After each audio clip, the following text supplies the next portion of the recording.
నేను అభిమానిగా మీ ఇంటికి వస్తే నాతో పాటు అంబులెన్స్ ని తీసుకొస్తా. అంబులెన్స్ ఎందుకు? వితౌట్ మేకప్ మేము మిమ్మల్ని చూస్తే నేను ఏమవుతాను నాకు తెలియదు కదా.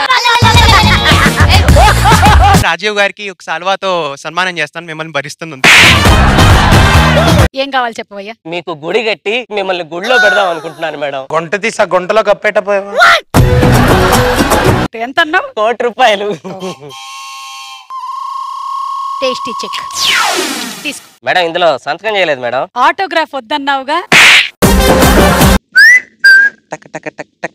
అమ్మాయి కిటికీ పక్కన కూర్చుంది. మీరేంటి విజిలేయమంటే వేయరు? ఒకసారి అనండి అందరూ కలిసి.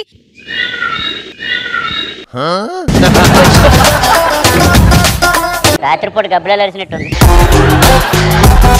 ఈడు కొత్తిమీర అంటే అర్థం ఏంటి? అంటే ఈడుని కొత్తిమీరతో పోల్చారు.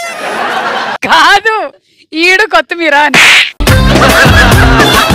5 months రకుల్ ప్రీత్ సింగ్ దగ్గర చేశాను. కాకపోతే కార్ టైర్ 5 times పంచర్ అయిందని తీసేసాను. నువ్వు కూర్చున్న తర్వాత పంచర్ అవ్వక ఇంకేమవుతుంది? అది నేను కూర్చుంటే పంచర్ అవుద్ది, మీరు ఎక్కితే బ్రేక్ డౌన్ అయిపోయింది.